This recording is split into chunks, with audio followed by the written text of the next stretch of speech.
প্ৰিয় দৰ্শক, এই ভিডিঅ'ত মই আপোনালোকক জনাবলৈ চেষ্টা কৰিম যেতিয়া আপোনালোকে এনোমিটাৰ হিচাপে নিজৰ সেন্সাছ কাম কৰিব যাব তেতিয়া আপোনালোকৰ হাতত থাকিব HLO মোবাইল এপ।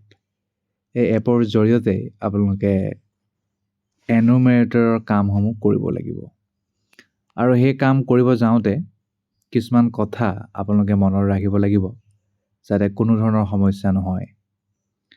প্ৰথমটো একেবাৰে সিম্পল, আপোনাৰ নেটৱৰ্ক ভাল থাকিব লাগে আৰু আপোনাৰ পাৱাৰ ভাল থাকিব লাগে মোবাইলত, সেইটোতো জানেই। আৰু মোবাইল কাকো নিদিব, অকল নিজে সকলো বস্তুবোৰ কৰিব। তাৰ বাহিৰে আপোনালোকে পৰাপক্ষত লগ আউট নকৰিব, কাৰণ এবাৰ লগ আউট কৰিলে আকৌ লগ ইন কৰিলে বহুত দিগদাৰ, সেইটো হাহাকাৰ লাগিব, পিছত খেলি মেলি হ'ব। সেইকাৰণে সেই কাম নকৰিব। এতিয়া আপোনালোকে কি সমস্যাত পৰিব পাৰে আৰু কেনেকৈ তাৰ পৰা বাচিব তাৰ বিষয়ে কিছু কথা ক'ম। প্ৰথমটো হৈছে এণ্ট্ৰি কৰোঁতে যদি কিবা কাৰণত ভুল হৈ যায় তেতিয়া কি কৰিব। যদি আপুনি কিবা ডেটা এণ্ট্ৰি কৰি আছিল তেতিয়া যদি ভুল হৈ যায় তেতিয়া ডিলিট কৰাৰ প্ৰয়োজন নাই, আপোনালোকে তেতিয়া মাত্ৰ এডিট কৰিলে হৈ গ'ল। যদি আপোনালোকে ভুল কৰি পালে তেতিয়া একেবাৰে চিঞৰ বাখৰ নকৰিব, কিবা নকৰিব আৰু খুব চিঞৰ বাখৰ কৰি কি হ'ব একদম ঠাণ্ডা মগজুৰে ডিলিট বাটনটো নিটিপি এডিট বাটনটো টিপি দিব। তাৰপিছত যদি আপোনালোকে লাইন নাম্বাৰ হওক, সেন্সাছ হাউচ নাম্বাৰ হওক, এইটো যদি ডিলিট কৰি দিয়ে তেতিয়াহ'লে এইটো বেলেগ ঘৰৰ কাৰণে দিব নোৱাৰে আৰু সেই নম্বৰটোৱে পূৰা পাৰ্মানেণ্টলি স্কিপ হৈ যাব। সেইকাৰণে সাৱধান হ'ব। ইয়াত কৈ দিছে, চাওক, डिलीट की गई एंट्री का लाइन नंबर एवं सेंसस हाउस नंबर दोबारा किसी अन्य मकान को नहीं दिया जा सकता। আপোনালোকে যদি ডিলিট কৰি দিয়ে, লাইন নাম্বাৰেই হওক, সেন্সাছ হাউচ নাম্বাৰেই হওক, সেইটো বেলেগ ঘৰক দিব নোৱাৰে আৰু বেলেগ লাইন নাম্বাৰ, বেলেগ সেন্সাছ হাউচ নাম্বাৰ নোৱাৰে দিবলৈ, সেইটো পাৰ্মানেণ্টলি স্কিপ হৈ যায়। তাৰপিছত নেক্সট, লাইন নাম্বাৰেই হওক, বিল্ডিং নাম্বাৰেই হওক বা সেন্সাছ হাউচ নাম্বাৰেই নহওক, সেইটো কোনো কাৰণতে আপোনালোকে বদলাব নোৱাৰে। নিশ্চয় গম পায়, ট্ৰেইনিঙতো কৈছেই। সেইকাৰণে এণ্ট্ৰি কৰোঁতে খুবেই সাৱধানতা অৱলম্বন কৰিব লাগিব। লাইন নাম্বাৰ, বিল্ডিং নাম্বাৰ আৰু সেন্সাছ হাউচ নাম্বাৰ किसी भी स्थिति में बदले नहीं जा सकते, इसलिए एंट्री अत्यंत सावधानी से करे। তাৰপিছত নেক্সট আহিল, লাইন নাম্বাৰটো সাধাৰণতে অটো জেনেৰেট হৈ যায়, সেন্সাছ হাউচ নাম্বাৰো একে, কিন্তু বিল্ডিং নাম্বাৰটোহে আপুনি নিজে মেনুৱেলি ভৰাব লাগিব। বাকী দুটা অট'মেটিকলি হৈ যাব, লাইন নাম্বাৰ আৰু সেন্সাছ নাম্বাৰ, কিন্তু বিল্ডিং নাম্বাৰটো আপুনি নিজে ভৰাব লাগিব।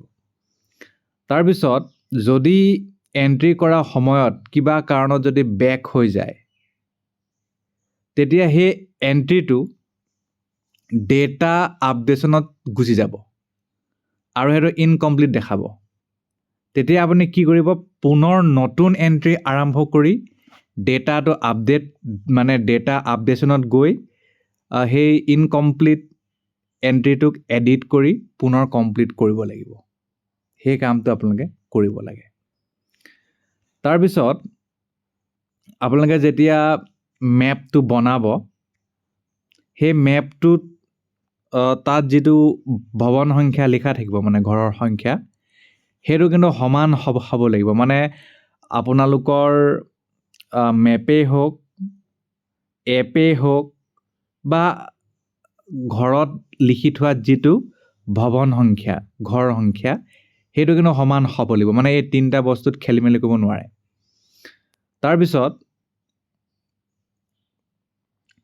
ঘৰত সেই ভৱন সংখ্যা, সেই ঘৰ সংখ্যাটোৱে লিখিব যিটো সেন্সাছ হাউচ নাম্বাৰ বুলি আপোনালোকে লিখিব, আৰু সেইটোৱে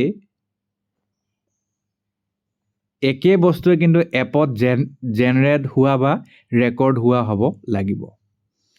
তাৰপিছত আপোনালোকে যদি এবাৰ ডেটা সিঙ্ক কৰি দিয়ে সেইটো ডিলিট নহয় আৰু। এপত যদি ডেটা সিঙ্ক কৰি দিয়ে, আৰু সিঙ্ক কৰাটো খুবেই গুৰুত্বপূৰ্ণ। এবাৰ যদি আপোনালোকে দেখিলে যে বস্তুটো অ'কে হৈ গ'ল, ফাইনেল হৈ গ'ল, কোনো ভুল নাই, তেতিয়া লগালগ সিঙ্ক কৰিব, সিঙ্ক নকৰিলে নহ'ব।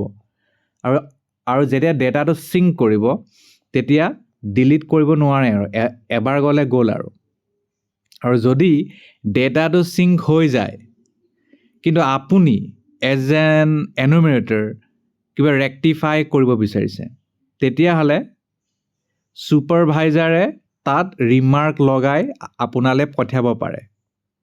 তেতিয়াহে পাৰিব মানে আপুনি সেইটো ঠিক কৰিবলৈ। গতিকে আপুনি তেতিয়াহ'লে ছুপাৰভাইজাৰৰ লগত কথা পাতিব লাগিব। সেইকাৰণে এইবোৰ কাম কৰোঁতে খুব ঠাণ্ডা মগজুৰে কৰিব, খৰধৰ নকৰিব। নহ'লে বাৰে বাৰে যদি আপোনাৰ ভুল হৈ থাকে, আপুনি কিমান ছুপাৰভাইজাৰক ফোন কৰিব? তেওঁৰ আণ্ডাৰত অলৰেডি 6জন থাকেই, গতিকে দিগদাৰ হ'ব।